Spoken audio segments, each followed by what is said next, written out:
Vamos ver se eu consigo falar.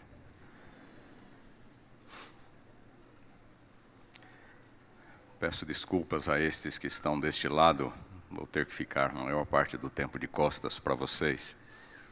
Aqui também. Mas, queridos formandos, a minha sincera gratidão pelo gentil convite para lhes dirigir a última mensagem, que como alunos desta casa de ensino vocês ouvirão. É um grande privilégio para mim. Estivemos juntos durante 4 anos. Pude acompanhar o crescimento de vocês. E aqui vocês estão para agradecer. Agradecer a Deus, agradecer aos familiares, aos amigos, por esta conquista que não é pequena. A minha gratidão também é grande. E eu peço licença neste momento aos colegas da Faculdade de Teologia, aos demais professores, para tornar esta uma mensagem pessoal. Tenho certeza que o que eu vou lhes falar nesta manhã representa o anelo, se não de todos, pelo menos da grande maioria dos professores. Mas se este é um momento importante para vocês, um momento sublime, também o é para mim.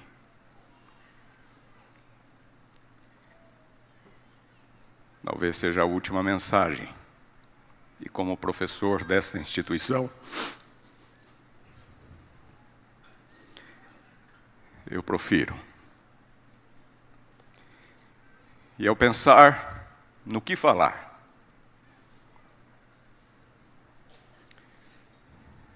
ao orar a Deus pedindo iluminação,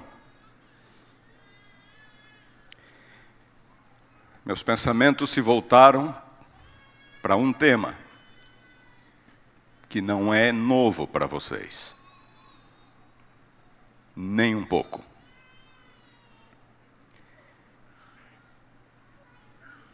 Mas decidi fazer deste tema a minha última mensagem.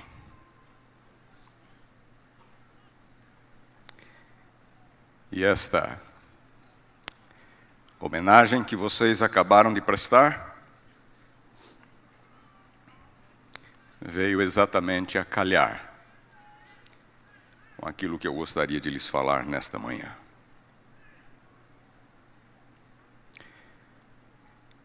É aquilo que eu gostaria que vocês levassem para o resto da vida. Onde quer que estiverem. Não importa o que vocês façam. É o que eu gostaria que vocês levassem. 1 Coríntios capítulo 4, versículo 6.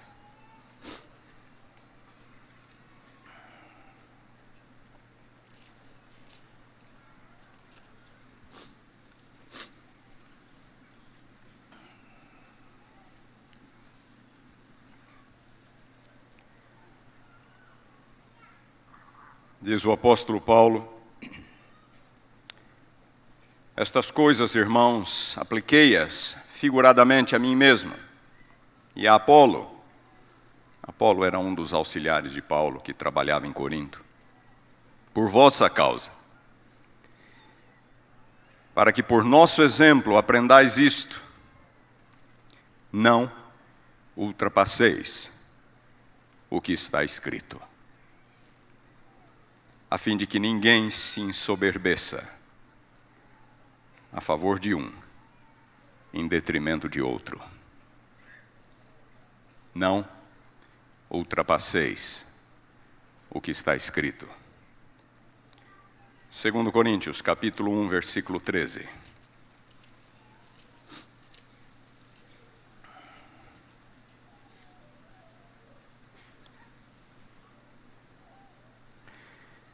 Escrevendo aos mesmos crentes, na cidade de Corinto, Paulo declara: porque nenhuma outra coisa vos escrevemos, além das que ledes, e bem compreendeis, e espero que o compreendereis de todo.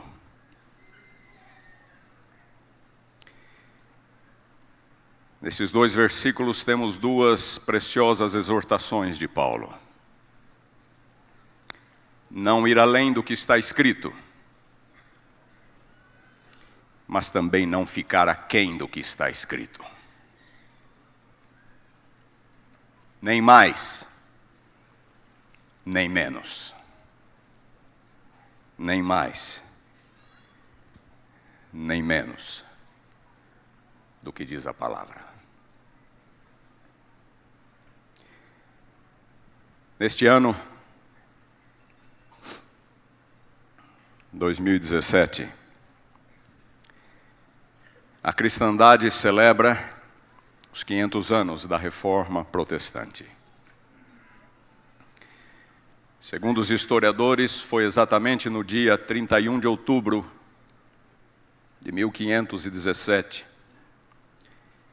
que Martinho Lutero fixou numa das portas laterais da igreja de Todos os Santos, a igreja do castelo, da cidade de Wittenberg, as suas 95 teses, dando início à obra da Reforma.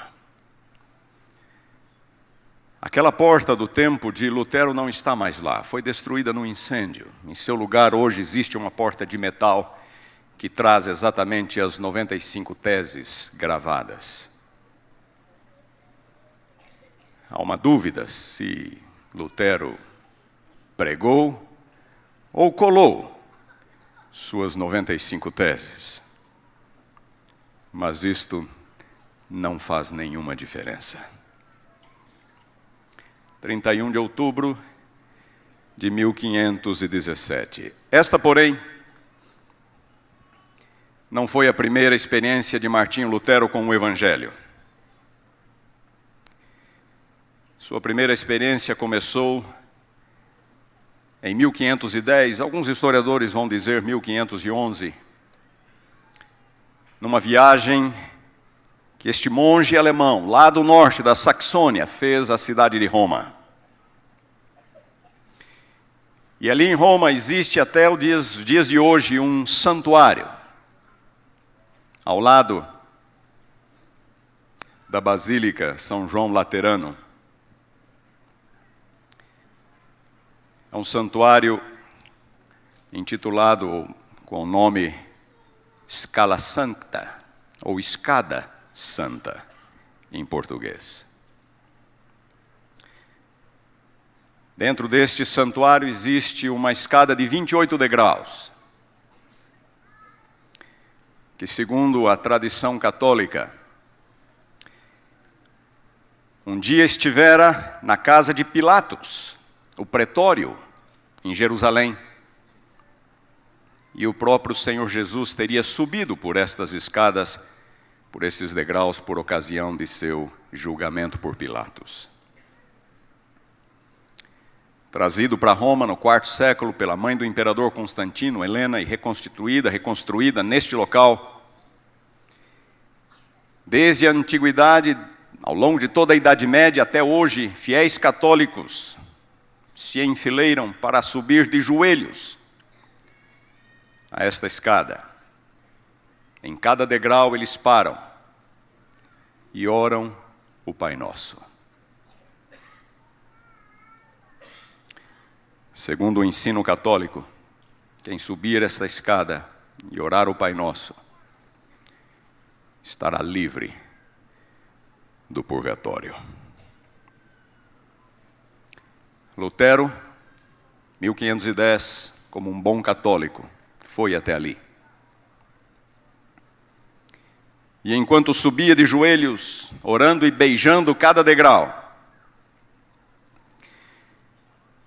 de repente ele ouve na sua consciência uma voz como que de um trovão, nas suas próprias palavras,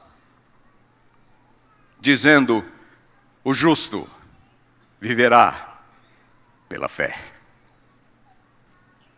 Romanos 1,17. Nas suas próprias palavras ele diz: embora eu fosse um monge santo e irrepreensível, minha consciência estava cheia de lutas, cheia de angústias. Eu não podia ouvir as palavras justiça de Deus. E ele continua dizendo que ele, na verdade, odiava o Deus a quem servia. Estava repleto de ira, de raiva.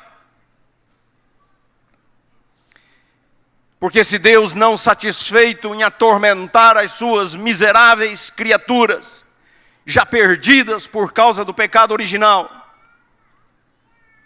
com sua lei, com as misérias da vida, ele ainda aumentava o tormento por causa do Evangelho, porque Lutero entendia justiça de Deus como justiça punitiva. Então ele diz: mas quando pelo Espírito de Deus eu compreendi estas palavras, o justo viverá pela fé. Quando entendi que a justificação do pecador procede da pura misericórdia de Deus, por meio da fé, eu me senti reavivado, um novo homem, diz ele. E como que entrei pelas portas do paraíso de Deus. Ele se levantou do meio da escada, desceu silenciosamente e nunca mais voltou. Sua primeira experiência com o Evangelho. Desde esse tempo em diante ele continua descrevendo: eu também passei a olhar para o sagrado e precioso volume com novos olhos. Eu fui através de toda a Bíblia, diz ele, e comecei a coletar um grande número de passagens que me ensinavam acerca do amor de Deus, da obra de Deus, aquele Deus a quem eu havia odiado com todo o meu ser, diz ele. E desse tempo em diante, eu passei a amar esta palavra. Passei a olhar para elas como as palavras mais doces e confortantes que existem. E ele repete para mim: estas palavras eram a entrada do paraíso. E então, 7 anos mais tarde, já com o Evangelho bem amadurecido em sua mente, ele fixou suas 95 teses, voltadas principalmente à questão da salvação, contra o ensino católico de pecado e salvação, contra as indulgências, contra o conceito do mérito, ideia de purgatório, e a pretensa autoridade do Papa para perdoar pecados. Sola gratia, pela graça somente, sola fide, pela fé somente, se tornaram lemas da reforma. Lutero definiu o conceito de justificação pela fé somente como o artigo sobre o qual a igreja permanece ou cai. Diz ele: salvação vem simplesmente e unicamente pela fé. E fé é a convicção de que os nossos pecados foram colocados sobre Jesus em sua crucificação.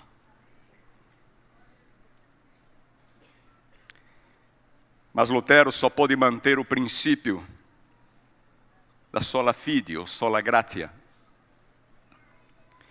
por causa de uma pressuposição formal que ele também defendia: o princípio da sola Escritura. Suas 95 teses mal tocam neste princípio, o fazem apenas de forma tangencial.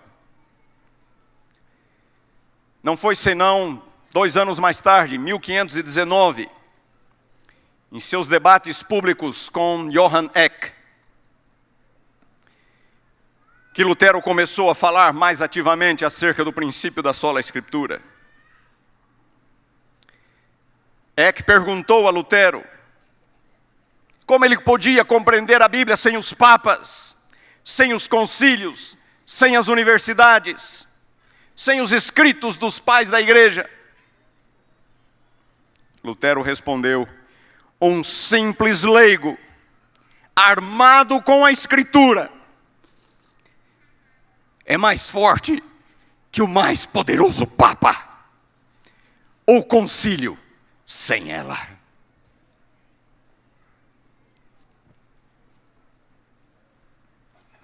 Nos anos seguintes, Lutero começou a trabalhar mais ativamente este tema e a desenvolver este tema como uma resposta aos seus críticos. E muitos hoje, entre os quais eu me incluo, estão convencidos de que esta foi a maior contribuição de Lutero à cristandade. O princípio da sola Escritura envolve 2 pontos. Primeiro ponto: em assuntos de fé e prática, a autoridade deve repousar única e exclusivamente sobre a palavra de Deus. Não é sobre a tradição, não é sobre uma pessoa, não é sobre o magistério ou o ensino da igreja, mas é sobre este livro. Segundo ponto do princípio da sola Escritura: a Bíblia se interpreta a si mesma. Ela é suficiente em assuntos de fé e prática. E em consonância com esse princípio, Lutero fez algo mais. Lutero devolveu a Bíblia ao povo. Na época de Lutero, a única Bíblia disponível na Europa era a Vulgata latina, de Jerônimo, lá do final do 4º, início do 5º século. Só que o povo simples já não falava mais o latim, o povo simples não entendia o latim.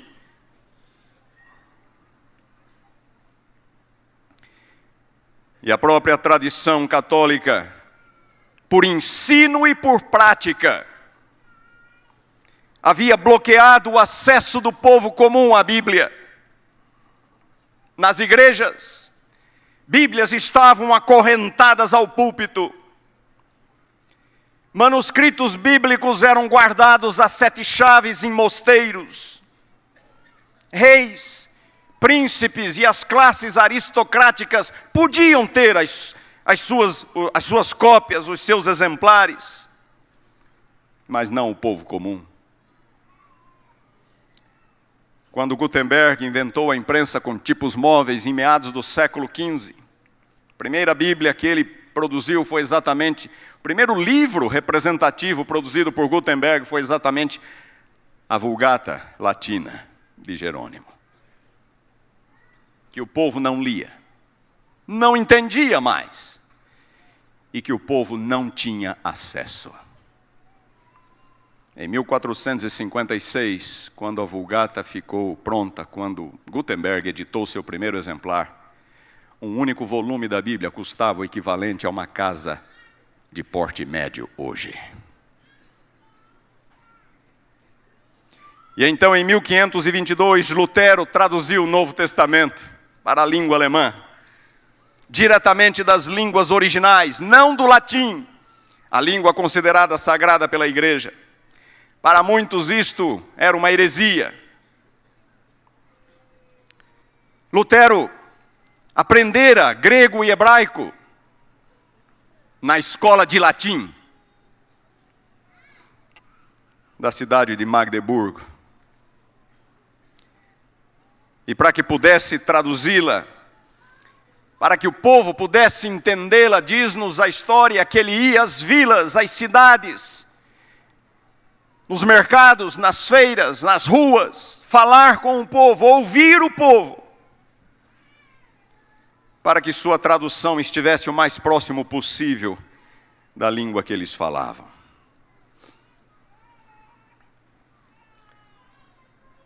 Em 1534, o Antigo Testamento ficou pronto.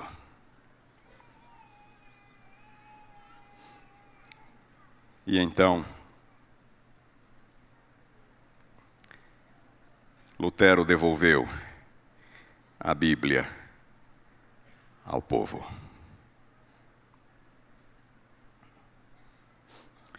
A maior contribuição de Martinho Lutero.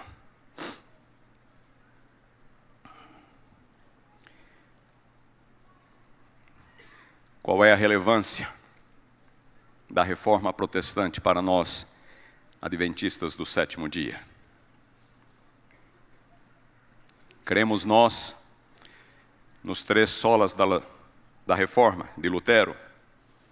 Reflexões posteriores também incluíram solos Christus, por Cristo somente, que exalta a suficiência de Cristo e só lhe deu glória somente a Deus, mas Lutero trabalhou com 3 princípios chaves: sola Escritura, sola gratia, sola fide. Identificamos-nos com tais princípios que formam o coração da reforma. Sim ou não? Embora haja muitos desinformados por aí que nos considerem uma seita,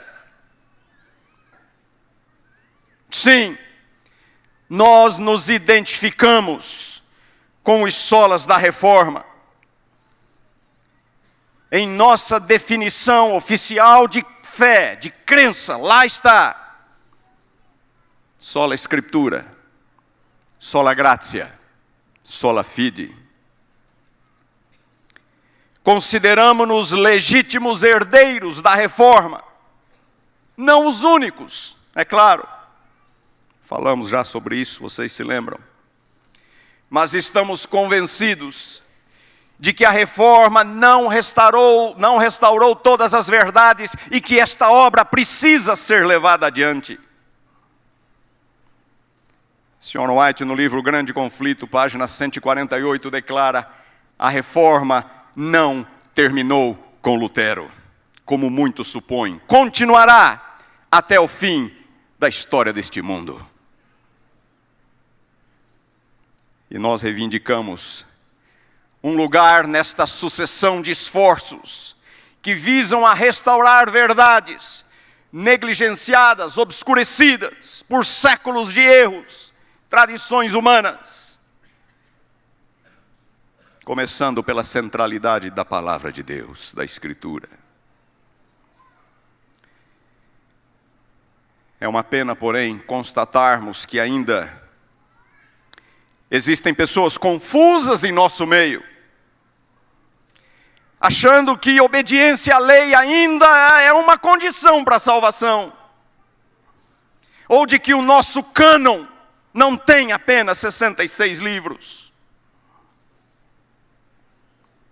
A questão da salvação tem inúmeros desdobramentos e foge ao escopo da mensagem desta manhã. Quero me limitar ao princípio da sola Escritura.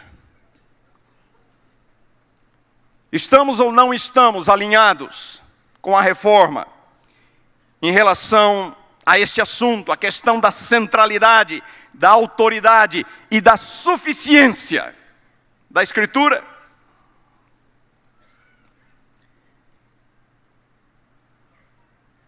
Acompanhem estes pensamentos a seguir. Falando sobre a época de Lutero, a Sr. White declara no livro Grande Conflito, página 79, que antes da reforma havia pouquíssimos exemplares da Bíblia disponíveis, como eu já lhes falei. A página 122, 123, ela fala da descoberta da Bíblia por Martinho Lutero na biblioteca da Universidade de Wittenberg. Ele nunca, era um monge, nunca havia pego um exemplar da Bíblia em suas mãos. E ele passou a gastar tempo com a Bíblia. Ele diz que ele comia rapidamente no refeitório para ir para a biblioteca estudar a Bíblia. Saía mais cedo do trabalho para ir para a biblioteca estudar a Bíblia. A página 193, a senhora White diz que de volta a Wartburg, Lutero completou a sua tradução do Novo Testamento e deu ao povo alemão a Escritura em sua própria língua. A página 230, ela diz: a Reforma deu a Bíblia de volta ao povo cristão, ao povo de Deus.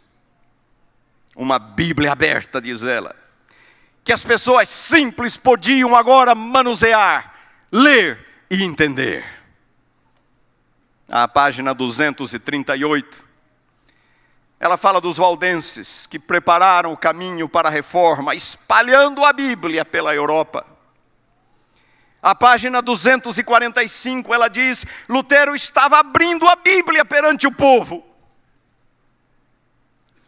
como outros, Wycliffe, na Inglaterra,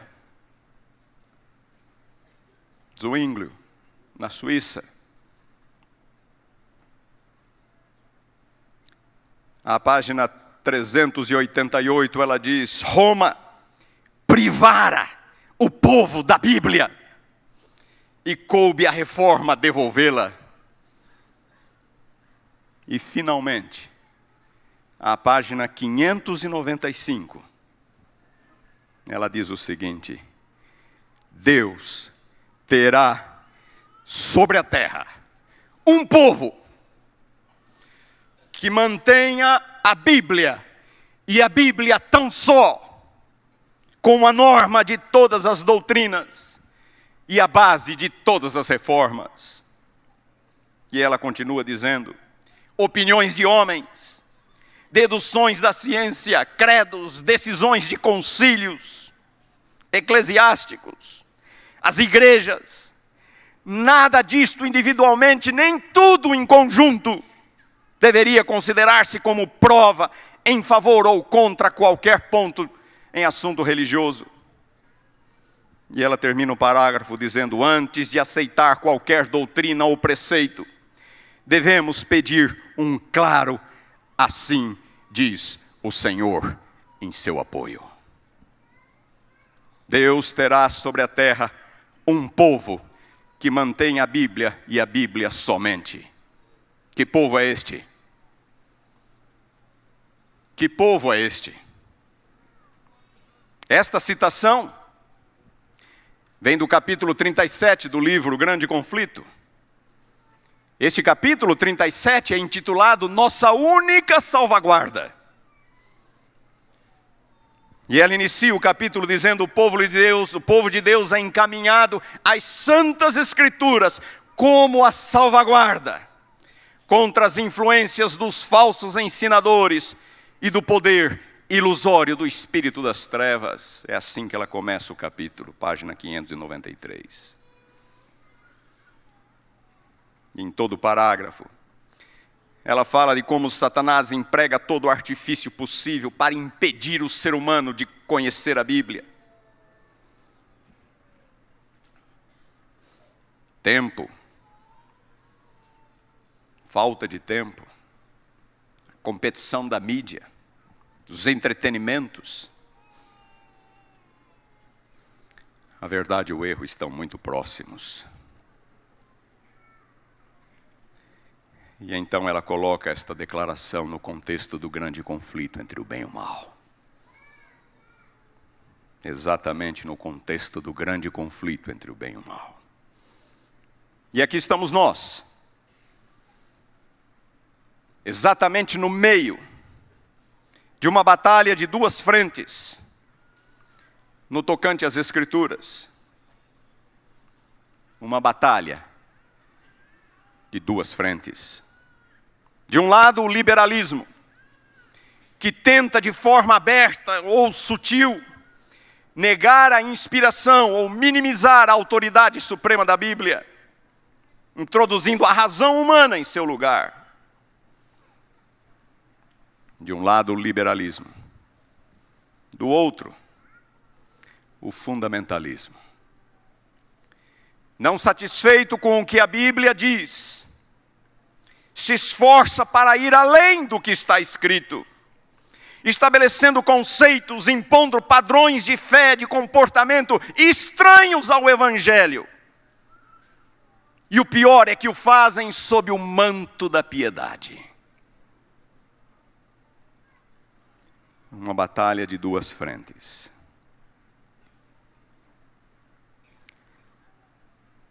Correndo o risco de me perder aqui no tempo e nas ideias, eu quero falar sobre estas duas frentes. E eu vou começar pelo liberalismo. Mais do que nunca, o liberalismo tem batido a nossa porta. Em muitos lugares do mundo adventista, e eu nem estou falando do mundo de fora, estou falando do nosso. Em muitos lugares do mundo adventista, noções de inspiração já não são mais mantidas. A ideia da criação bíblica, literal, já foi abandonada. Não faz muito ouvi um teólogo adventista lançando dúvidas sobre o conceito de ressurreição.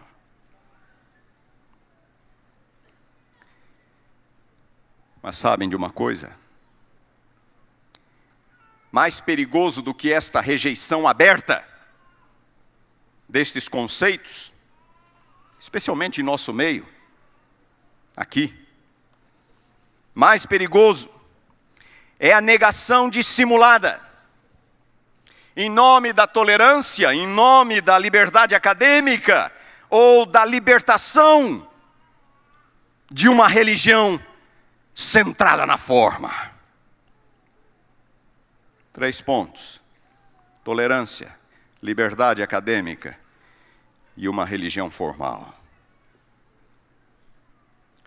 O discurso da tolerância e da aceitação se tornou um instrumento poderoso para se negar a verdade da criação.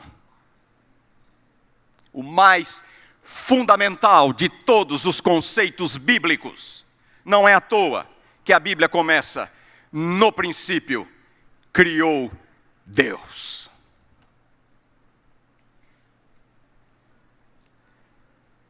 Hoje o homossexualismo e o transgenerismo são vistos como direitos. E quem não os reconhece é um intolerante, é um preconceituoso. Alguém me contou que, conversando com alguém sobre esse assunto, teria mencionado: mas a Bíblia é contra essas coisas. E a pessoa replicou: mas não me diga que Deus também é preconceituoso. Seria engraçado se não fosse trágico. A Bíblia diz que Deus criou homem e mulher. Apenas homem e mulher. Gênero não é uma opção da criatura, é um dom do Criador.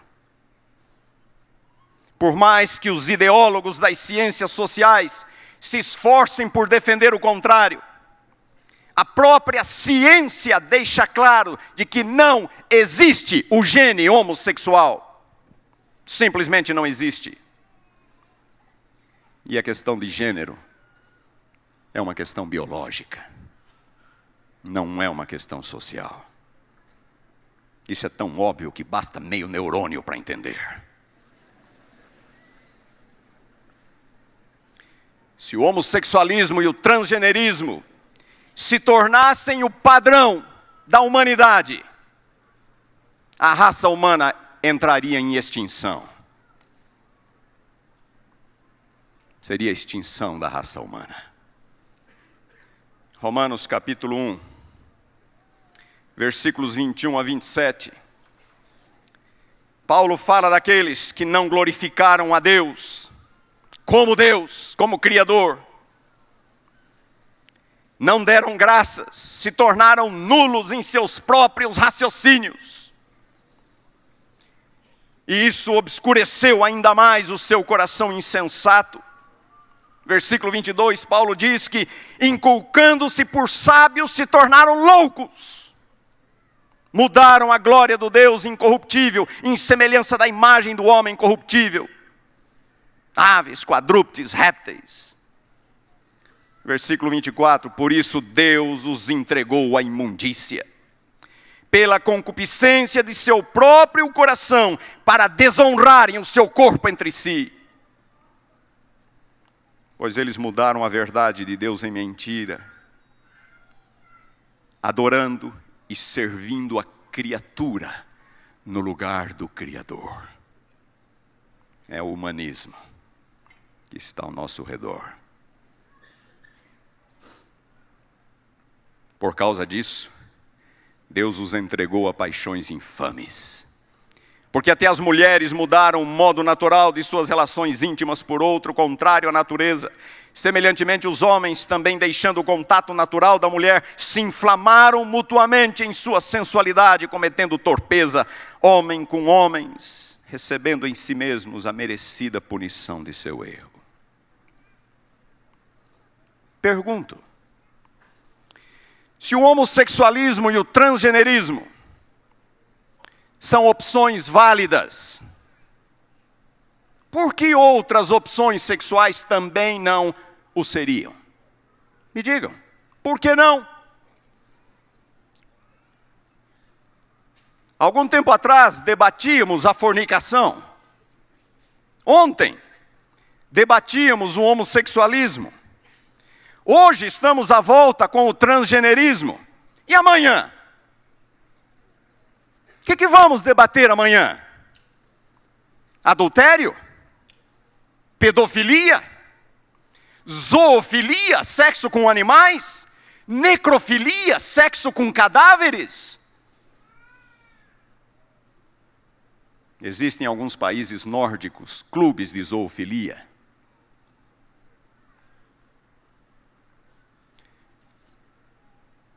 Existem movimentos políticos e financeiros investindo pesado na liberação da pedofilia.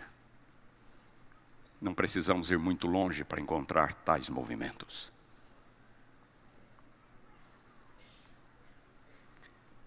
Não faz muito, uma jovem adventista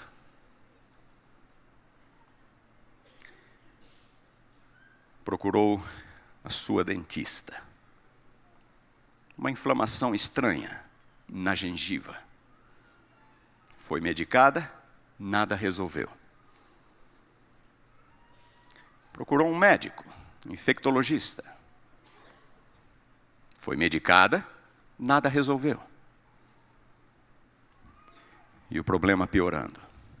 Foi internada. E os médicos desesperados fazendo todo tipo de exame para tentar descobrir que infecção era aquela. Do leito do hospital, enquanto assistia o noticiário da televisão, ela presenciou uma cena. A polícia acabara de prender um necrófilo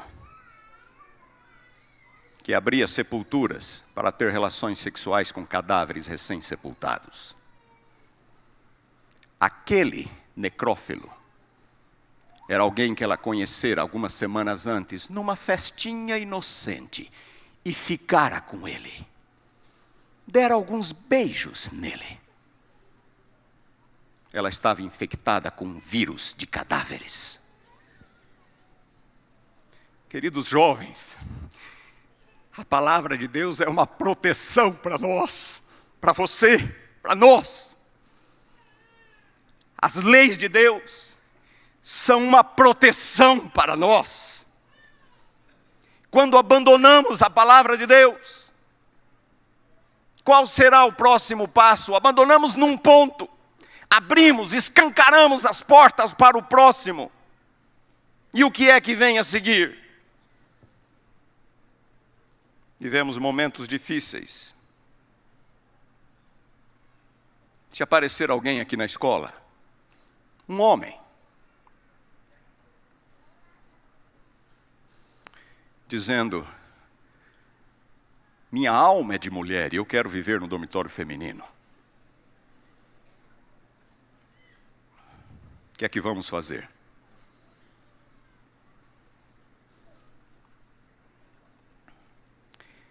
O que mais me assusta não é a chance disso acontecer. Hoje em dia, vocês sabem, isso já se tornou comum. O que mais me assusta não é a chance disso acontecer, mas a possibilidade de alguém defender os direitos de uma pessoa assim. Temos que ser sensíveis, temos que respeitar as opções individuais, não podemos ser preconceituosos. E o que fazer quando estas próximas opções sexuais começarem a vir à tona? Mas o que fazer com tais pessoas? Vamos rejeitá-las? Vamos chutá-las? Não. Não vamos. Já falamos sobre isso, o Evangelho é inclusivo, o Evangelho não exclui. Aos olhos de Deus, ninguém é privilegiado, ninguém é excluído. Mas o propósito final do Evangelho é a restauração do homem à imagem do seu Criador. A imagem com a qual fomos criados. E aqueles que não desejam tal restauração para si mesmos, não entendem nem o que é pecado e muito menos o que é Evangelho. Também se defende em alguns centros acadêmicos conceitos contrários aos pressupostos bíblicos da criação e do pecado. Como eu disse, o humanismo está por aí, o conceito de que o ser humano é o centro de tudo. Tudo deve ser pautado pelo ser humano, tudo gira em torno dele. E por conta do humanismo, aí estão o construtivismo, o aluno constrói o seu próprio conhecimento, construtivismo social, marxismo, se debate se é um tipo de humanismo ou não, não importa. São noções contrárias à palavra, que negam a realidade da criação, negam a realidade do pecado. Marxismo, então, uma forma de transformação da sociedade pela luta de classes, prega o ateísmo, o abandono do modelo familiar tradicional. Como podemos tolerar tais coisas? Mas é a liberdade acadêmica, onde fica? Onde fica? Não faz muito. Numa escola adventista não muito distante de nós, um aluno fez um TCC sobre uma obra literária que discute a relação promíscua entre uma negra e um branco. Como uma negra pode satisfazer sexualmente um branco? Numa escola adventista. É a liberdade acadêmica? Queridos, a liberdade acadêmica termina onde começa o nosso comprometimento com a palavra de Deus. Se o preço para sermos aceitos pelo mundo acadêmico for esse tipo de coisa, então temos que repensar por que estamos aqui, qual é a nossa verdadeira filosofia educacional. O que é integração entre fé e ensino? Já ouvi gente falando que integração, fé e ensino é Jesus caminhando com os discípulos pela estrada de Emaús. Jesus alcança, Jesus puxa o diálogo. Jesus começa a dizer alguma coisa de conforto. Jesus vai com eles até em casa. Jesus entra, Jesus come. Isso é uma bela ilustração do método pedagógico de Jesus. Me permitam dizer, isso não tem nada a ver com fé e ensino. Fé e ensino é a ministração das nossas disciplinas sob o pano de fundo dos ensinamentos bíblicos, à luz do grande conflito entre o bem e o mal. Arquitetura, falem do princípio divino da estética. Criação, Gênesis 1, tudo era muito bom, tudo era bom. Ciências sociais, falem da criação, falem da entrada do pecado, falem da restauração. Darwinismo social, a sobrevivência do mais forte aplicada às questões sociológicas e antropológicas. Sociedades mais fortes dominando as mais fracas, física, intelectualmente, economicamente. As mais fracas entrando em processo de extinção. Claro que somos contra isto, somos contra a ideia da supremacia racial, somos contra o conceito da limpeza étnica, da eugenia, da melhora da genética, melhoria da genética, muito bem exemplificada no nazismo. Mas quando o preconceito racial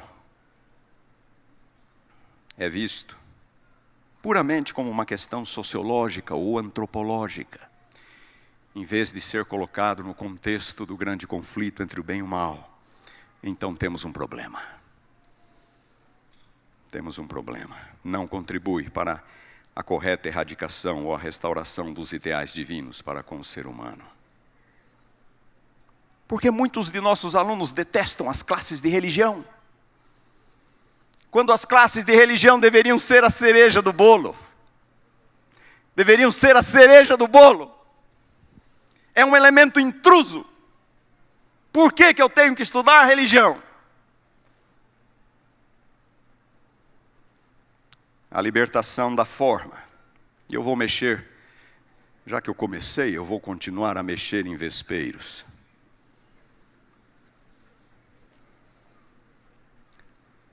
Como cristão, eu posso pôr um piercing?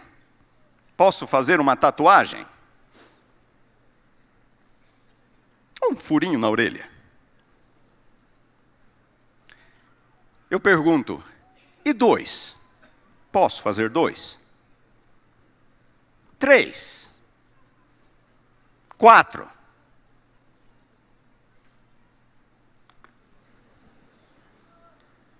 Posso fazer isso como um cristão? É o meu corpo, é a minha opção. Posso fazer isso?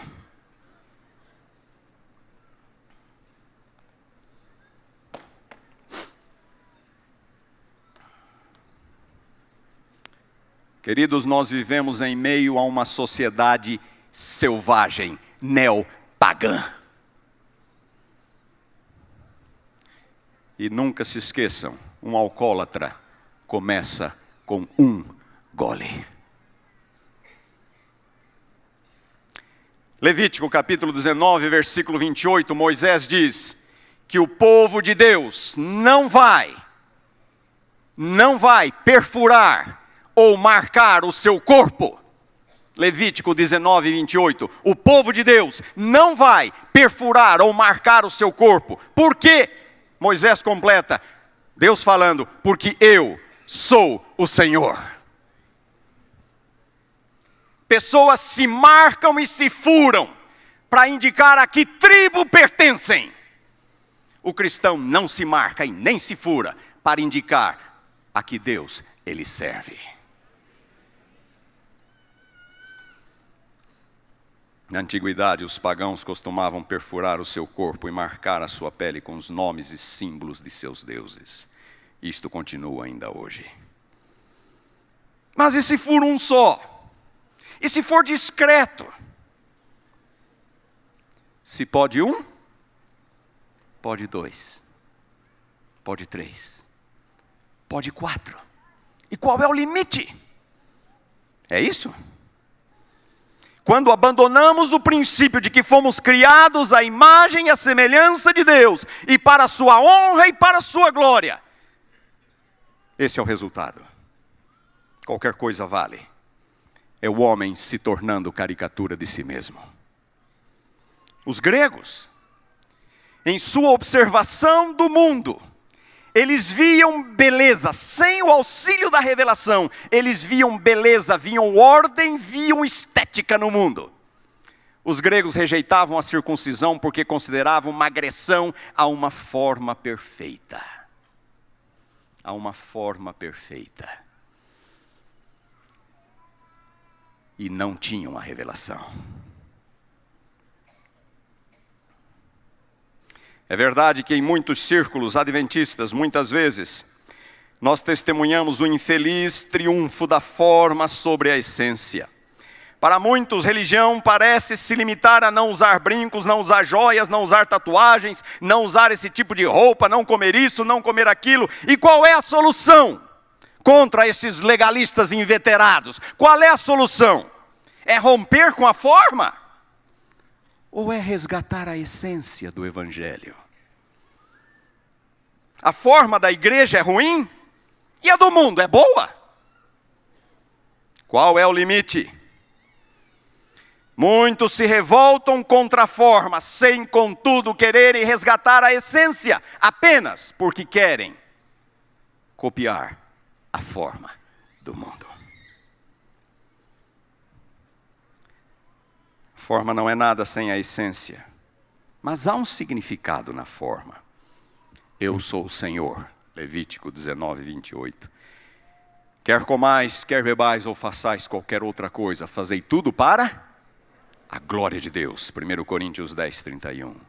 O nosso corpo é o santuário do Espírito Santo. Não somos de nós mesmos. 1 Coríntios 6, 19 e 20. A forma revela a identidade. Quem somos, o que cremos e o que esperamos. Mas não vamos aceitar pessoas assim, tatuadas, com 1001 piercings pelo corpo. Sim, vamos aceitar. Eu já disse, o Evangelho inclui, o Evangelho não exclui. Mas vamos também ensinar a estas pessoas qual é o ideal do Evangelho e que a forma deve ser um reflexo da realidade interior, dos elevados princípios que norteiam a vida dos filhos e filhas de Deus. Nossa beleza, diz Pedro, não vem de fora. Nossa beleza vem de dentro, de um coração renovado e transformado pelo Espírito Santo. Tire o som, por favor. Alessia Cara, uma das vencedoras da Video Music Award 2017, com esta música e esta performance. A letra se repete. Não há uma esperança, há uma esperança que aguarda por você no escuro. Saiba que você é linda do jeito que você é. Não precisa mudar nada. O mundo tem que mudar o seu próprio coração, sem cicatrizes, para a sua beleza. Você é bela do jeito que é. Pessoas de fora pregando o Evangelho. Você é lindo, você é linda, do jeito que Deus te criou. Outra forma sutil de negar a autoridade e o poder da palavra. E agora eu quero entrar numa questão um pouquinho mais acadêmica. É tratá-la como literatura apenas. É estudar o texto pelo texto. O texto sozinho, como guia para a compreensão da linguagem. ênfases limitadas à estética e outras características literárias do texto. Sim, há muitos simbolismos, rimas, paralelismos, repetições, metáforas, paradoxos, ironias. Tudo isso encontramos na Bíblia. Mas nada disto é um fim em si mesmo. Nada disto tem valor real se a beleza, a harmonia e o poder da mensagem não forem apresentados. Preocupação restrita com os aspectos formais do texto e a função que isso desempenha no processo da comunicação de informação não corresponde à natureza da palavra de Deus. O método histórico crítico acabou com o elemento sobrenatural do texto e agora novas metodologias literárias acabam de uma vez com a mensagem e o seu significado. A autoridade reside no leitor, não no autor. Esqueçam Deus. Esqueçam os autores bíblicos. Você lê e você tira o que você quiser.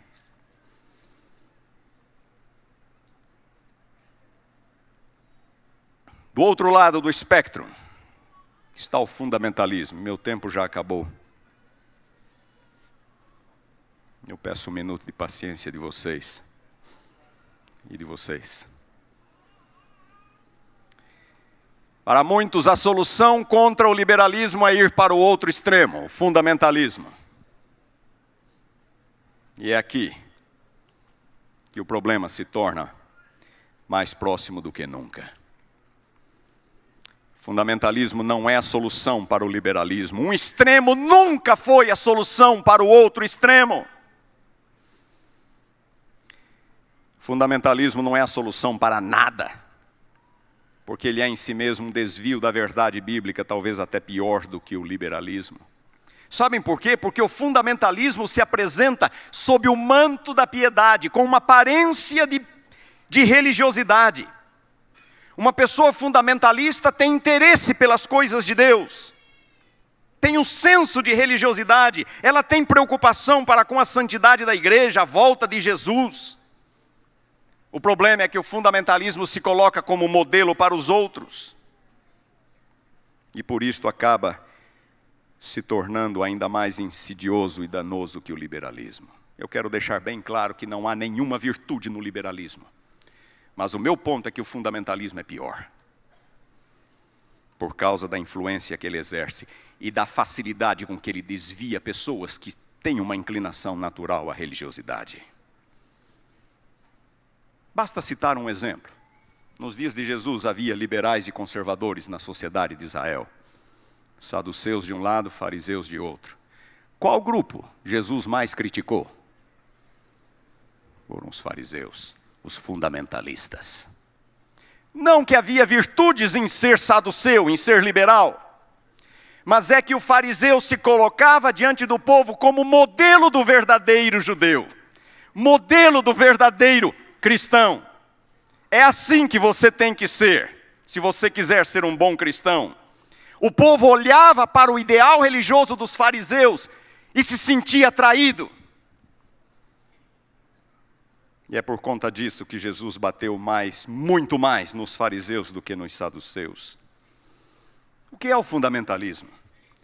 Existem dois níveis. O nível teológico, o fundamentalismo se caracteriza por uma leitura cega da Bíblia, uma crença de que cada palavra da Bíblia é inspirada, de que a inspiração é verbal, de que a Bíblia é absolutamente inerrante nas vírgulas que ela tem.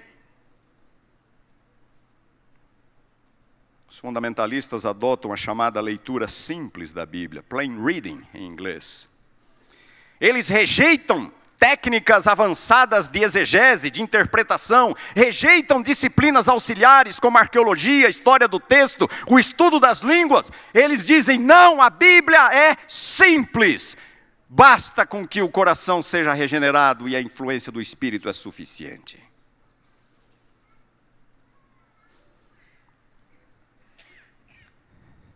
Poucas vezes eu encontrei uma definição de inspiração tão ao ponto quanto a de Ellen White, no primeiro capítulo do Mensagens Escolhidas, volume 1.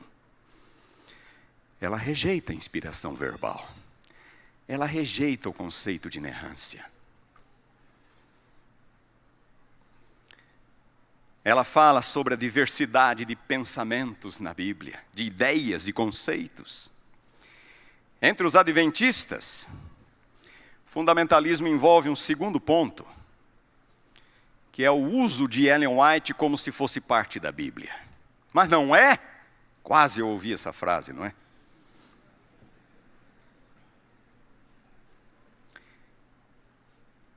Fundamentalismo. Há uma ênfase na obediência, na vitória completa sobre o pecado, impecabilidade, o perfeccionismo como condição para a salvação.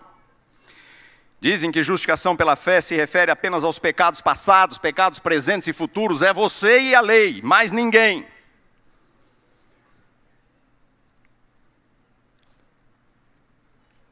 Eles enfatizam mais a forma do que a essência. Ser adventista é não comer isso, não comer aquilo, é não vestir isso, não vestir aquilo, não usar isso, não usar aquilo. É a religião do não. É a religião em que a geladeira, o guarda-roupa e o espelho são mais importantes do que o coração. Não que a geladeira, o guarda-roupa e o espelho não sejam importantes. Creio que já deixei isso bem claro.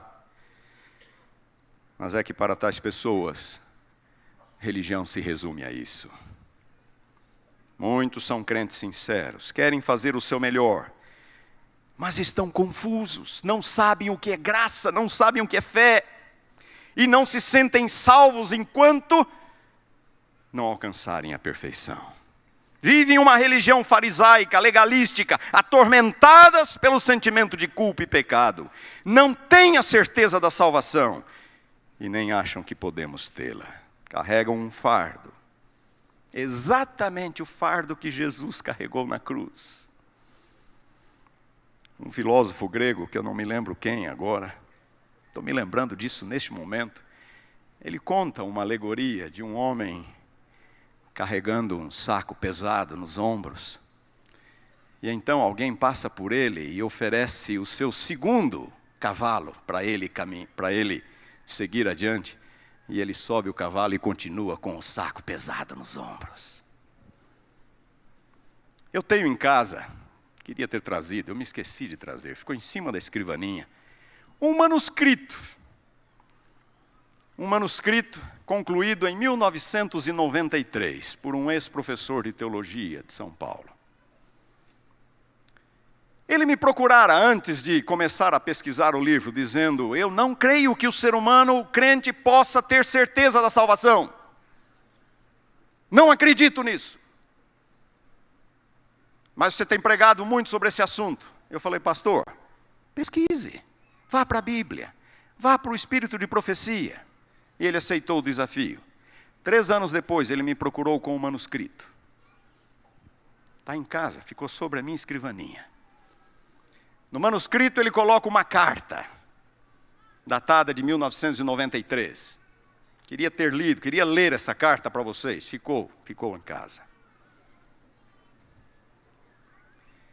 Na carta ele narra a sua jornada. Sempre preguei que o crente não pode ter a certeza da salvação.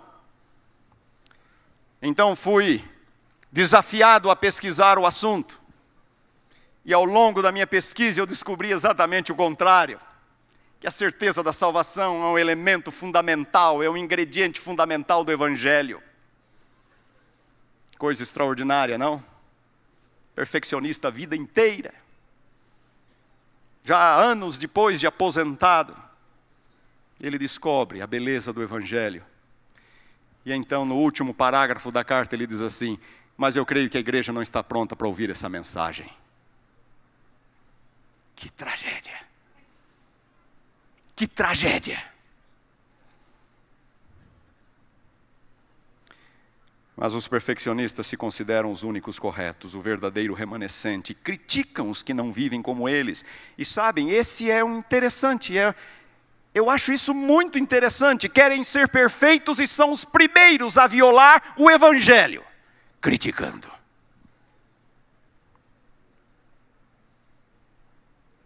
Mudam tudo. Mudam a doutrina de Cristo. Na doutrina de Cristo são agostinianos. Cristo nasceu pecaminoso. Quando falam do pecado em si, são pelagianos. Pecado é responsabilidade sua. Não é interessante? Como pode alguém ser agostiniano e pelagiano ao mesmo tempo? A doutrina da salvação defende justificação pela fé como Paulo. Mas quando falam em santificação, tomam o partido dos judaizantes. Como pode? E essa praga se alastra como incêndio em relva seca. Parece imparável. O apelo é forte. Jesus disse que voltaria em breve. 2000 anos já se passaram. Porque ainda não voltou? Há algo de errado com a igreja. Vamos corrigir a igreja. E aí vem eles, torcendo e distorcendo textos de Ellen White para fazer valer as suas interpretações estapafúrdias e confundir ainda mais os que não sabem se defender a si mesmos. Quando mostramos que o texto não está dizendo isto, eles pulam para o outro. E quando explicamos que esse texto também não está dizendo isto, eles vão para o outro. Até formar o ciclo e voltarem no primeiro texto. Não admitem, não reconhecem, não mudam. Uma lástima. Trabalham sorrateiramente, distribuindo literatura clandestina, aliciam os irmãos, fazem reuniões de casa em casa, geram discórdias, dilaceram igrejas. Mas há também o fundamentalismo teológico. Nós já estávamos livres desse problema desde meados da década de 70, nos nossos círculos acadêmicos, particularmente o NASP São Paulo, o antigo IAE. mas estamos de novo às voltas com ele. E a questão toda é Ellen White. Ellen White. Como é que eu vou harmonizar o princípio da sola escritura com Ellen White? O desejo de proteger os testemunhos inspirados de Ellen White das pressões liberais é necessário. Precisamos fazê-lo. É bem-vindo. Mas não do jeito como fazem. Somos gratos a Deus pelo ministério extraordinário da irmã White. Como ela guiou a igreja, como ela tem guiado e ajudado a igreja a enfrentar as crises. E eu vou mais longe, já disse isso para vocês. Estamos precisando de um novo profeta. Estamos precisando de um novo profeta. Estamos diante de crises que não existiam no tempo da senhora White. Estamos precisando de um novo profeta.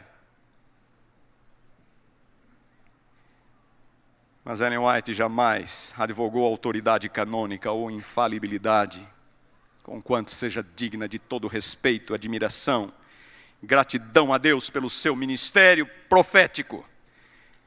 Ellen White não é parte da Bíblia, ainda que algum possa se surpreender se eu disser isto. E aí vem os oportunistas de plantão dizendo que falar isso é atribuir a Ellen White uma autoridade meramente pastoral. É hora de terminar. Mas eu quero ler algumas citações de Ellen White antes. Mensagens Escolhidas, volume 1, página 416.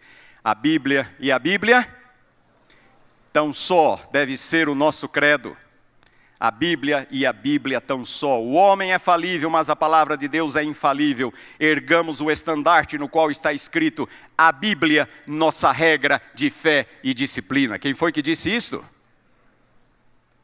Grande Conflito, página 9. As santas escrituras devem ser aceitas como autoridade e infalível revelação da sua vontade.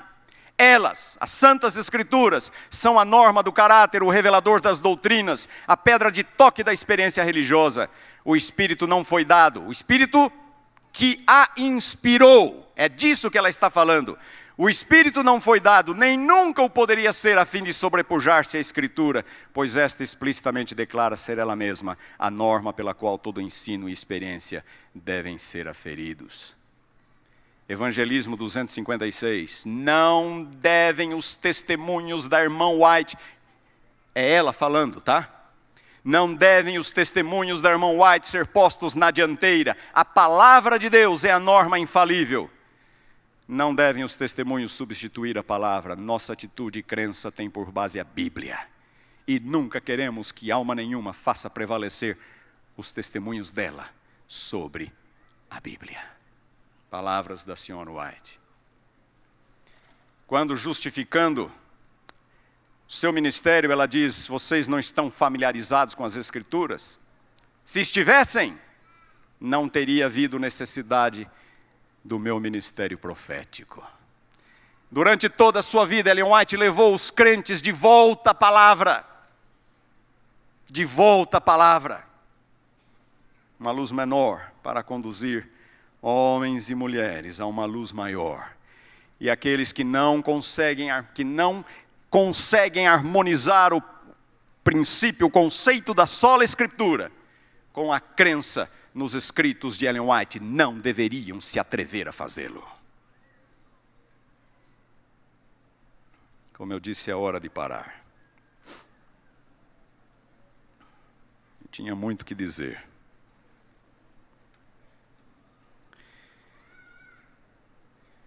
Mas eu vou pular o resto e vou para a conclusão. Só um detalhezinho curioso. Algumas pessoas acham que não devemos prestar atenção nos métodos exegéticos, essas disciplinas auxiliares, arqueologia, história do texto, estudo das línguas. O sentido da Bíblia é claro.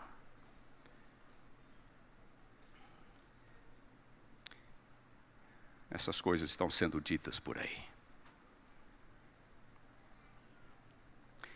A senhora White sempre enfatizou a necessidade de estudar as línguas originais. A senhora White fala do estudo do contexto literário, do contexto social, das circunstâncias. A senhora White fala da história da transmissão do texto, coisa que jamais imaginaríamos que a senhora White, lá no final do século XIX, o fizesse. Ela fala da história, ela fala dos manuscritos, dos erros que se introduziram nos manuscritos. E para quem acha que não devemos ler mais nada, vocês se lembram? Não leiam nada, tudo é lixo, é só a Bíblia e o espírito de profecia. Para esses, eu cito a carta 189 da senhora White, do ano de 1900, quando ela estava exilada na Austrália. Conhecemos a história. Ela escreve para Hiram Edson, em Battle Creek. E ela diz assim: talvez eu nunca volte para a América. Por favor, dê um jeito de me enviar os meus livros. E ela diz: me mande, especialmente o comentário bíblico de Albert Barnes. Eu quero os meus melhores livros comigo aqui. Se não fossem técnicas de interpretação corretas, jamais saberíamos que eterno e para sempre não significam um inferno queimando indefinidamente. Não saberíamos que vinho não se refere só à bebida forte. Não saberíamos que lei, em Paulo, sempre se refere à lei moral, os 10 mandamentos. Não saberíamos que perfeição não significa impecabilidade.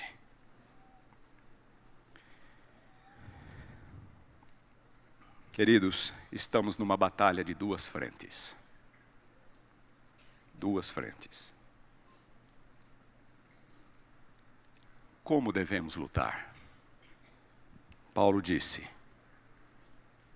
não ir além, mas também não ficar aquém do que está escrito. Não ir além, não ficar aquém. Nossa única salvaguarda.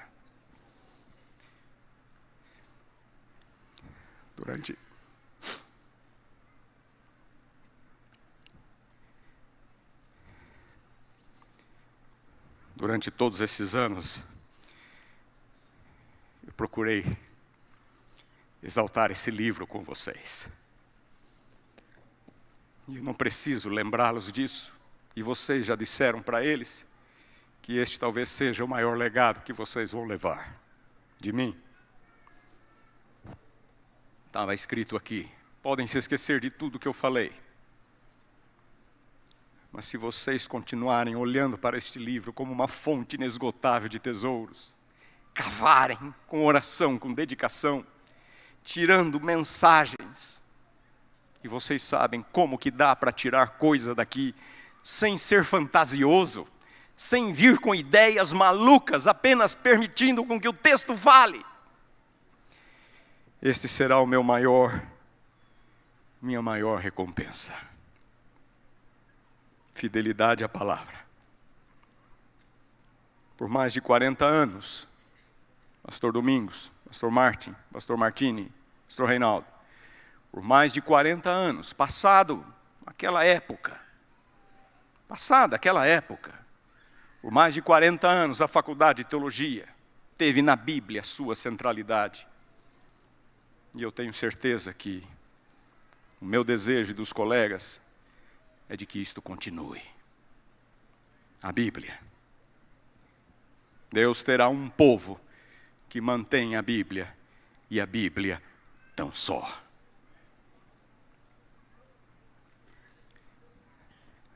Lá na região noroeste da Itália, exatamente onde a Itália se encontra com a Suíça ao norte e a França ao oeste, há uma pequena região conhecida como Piemonte. Ali, numa região linda, no pé dos Alpes, existem 4 vales que foram escolhidos pelos valdenses como seu lar, seu local de refúgio. num desses vales, na parte mais alta, mais distante, mais inacessível, eles tinham a sua escola de teologia, o Colégio dei Barba. Barba era como eles chamavam os seus pastores e missionários. E ali, neste velho, rústico edifício, Colégio dei Barba, entre os séculos 14 e 16, os valdenses preparavam seus missionários, geralmente no período de inverno, após um período de 3, 4 anos de estudos, para saírem e evangelizar o mundo. Ainda hoje o visitante, ao entrar naquela sala escura, ele pode ver a Bíblia aberta sobre uma mesa de pedra. Um testemunho do comprometimento, do amor, da fé de um povo que talvez sofreu mais do que qualquer outro pela sua fé no Evangelho e na Palavra de Deus. Estas gravuras foram feitas 15 anos depois das perseguições impostas pelo governo de Savoia aos valdenses.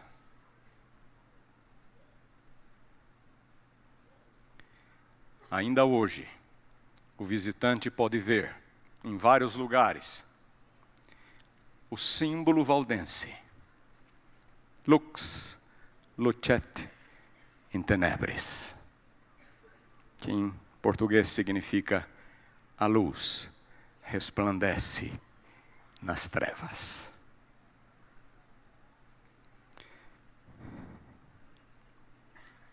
Esta é a luz que resplandece nas trevas, seja do liberalismo, seja do perfeccionismo, do fundamentalismo. Jamais deixem o brilho dessa luz se extinguir na sua vida, onde quer que você esteja. É a minha oração por vocês, hoje e sempre. Amém.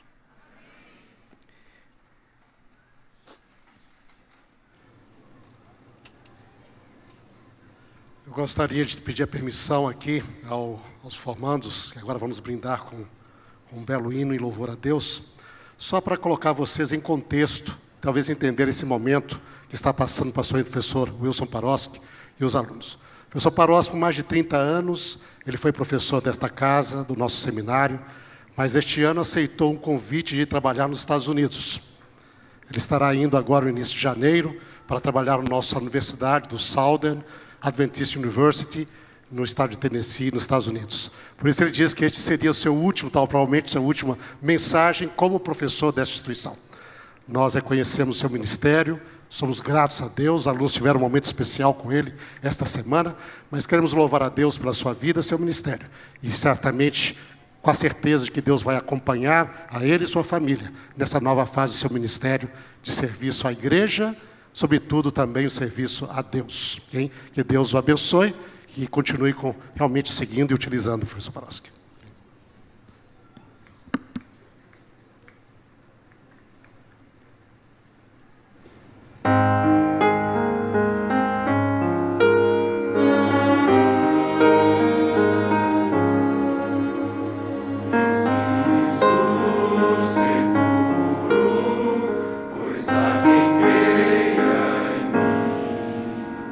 Preciso ser justo.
daquela pequena sala escura, ao redor daquela mesa de pedra, estudando a Bíblia, o único livro de estudo disponível, saíam missionários valdenses, geralmente de 2 em 2, para pregar o Evangelho, levando em suas vestes exemplares escondidos da palavra de Deus. Muitos nunca mais voltavam. Testemunhavam até suas forças se exaurirem ou serem pegos pela perseguição. Eu não sei para onde vocês vão, o que vai ser, mas testemunhem desta palavra e seu poder até o fim. Pastor Domingos irá fazer uma oração com vocês neste momento. Gostaria de convidá-los e a plataforma a nos colocarmos de joelhos e a vocês a se colocarem em pé, por favor.